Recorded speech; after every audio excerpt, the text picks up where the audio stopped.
નમસ્કાર મિત્રો, મારું નામ આકાશ છે. મારી ઉંમર 32 વર્ષ છે અને હું શહેરના એક મુખ્ય વિસ્તારમાં રહું છું. મારું પોતાનું એક નાનું પણ સુંદર ગિફ્ટ અને સ્ટેશનરીનું મોટું શોરૂમ છે. દુકાન શહેરની મધ્યમાં હોવાને કારણે ગ્રાહકોની અવરજવર ખૂબ રહે છે. વેપાર પણ સારો ચાલે છે, પણ આખો દિવસ એકલા હાથે બધું સંભાળવું મારા માટે મુશ્કેલ બની રહ્યું હતું.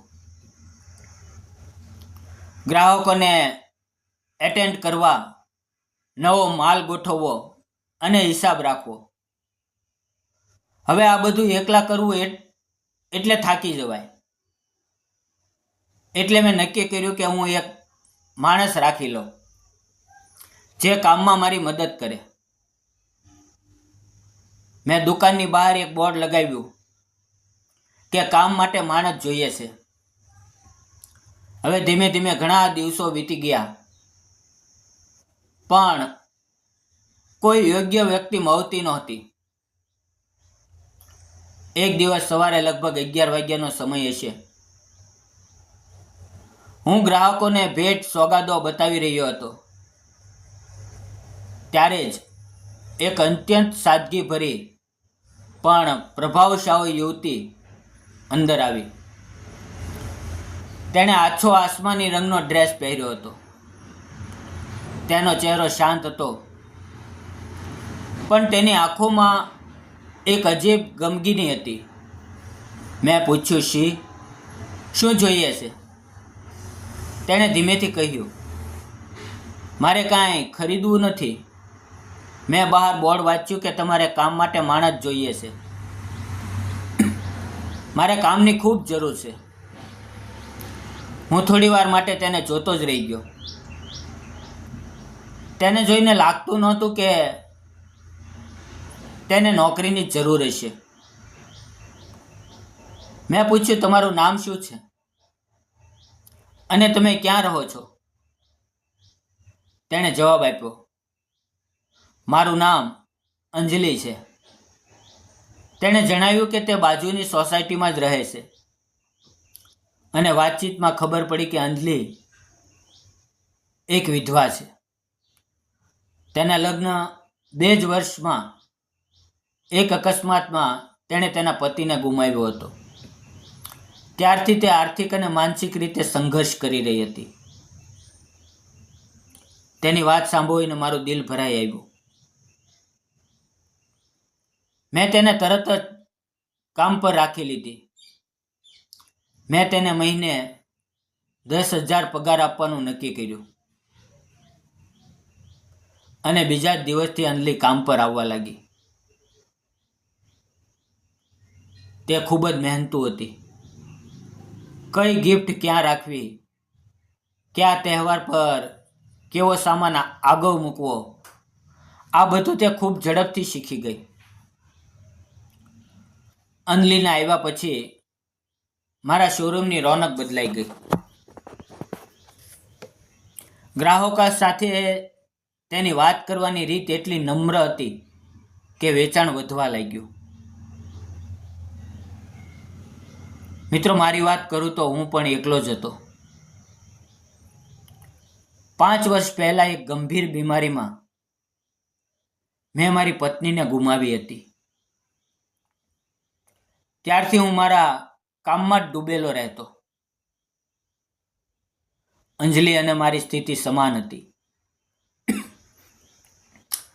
અમે બંને એકલતાના રણમાં મુસાફરી કરી રહ્યા હતા.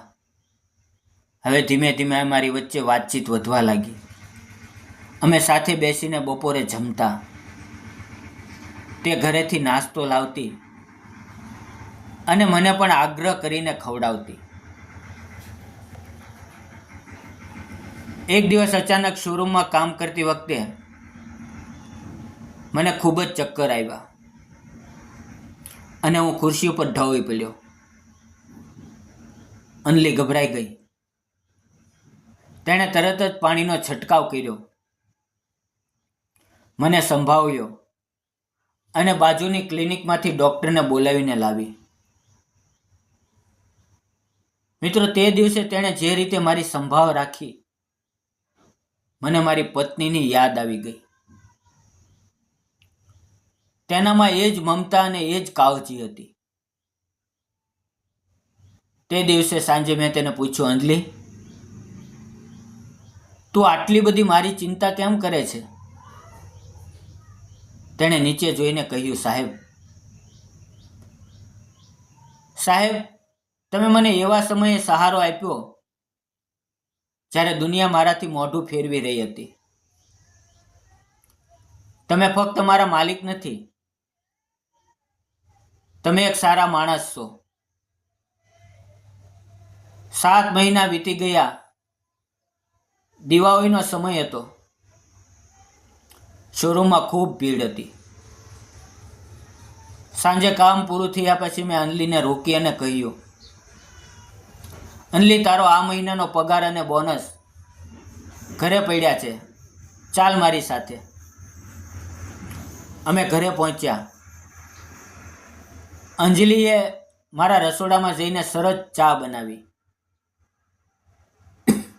અમે બંને ગેલેરીમાં બેસીને ચા પીતા હતા.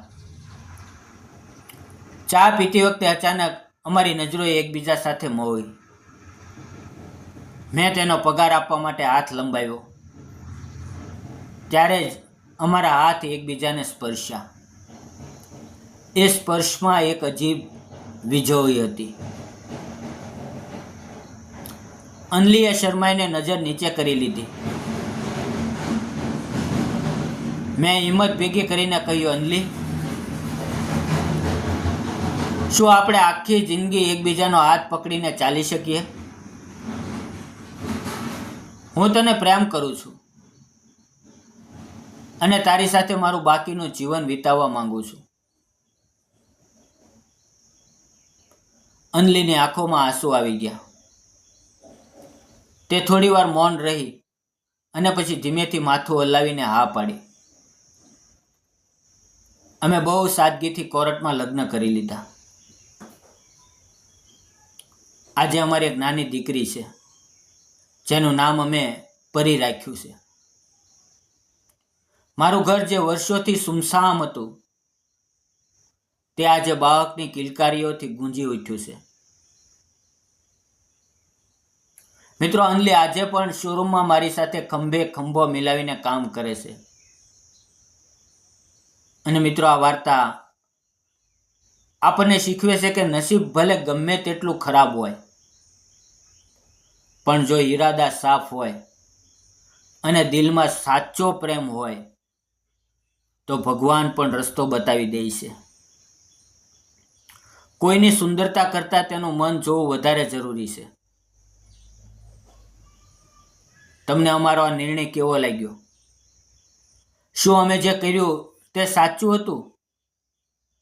તમારા વિચારો કોમેન્ટમાં જરૂર જણાવજો. અને જો વાર્તા ગમી હોય તો લાઈક અને શેર કરવાનું ભૂલતા નહીં. ફરી મળશું મિત્રો એક નવી વાર્તામાં. ત્યાં સુધી તમારા ગરીબ મિત્રને રજા આપજો. ધન્યવાદ મિત્રો.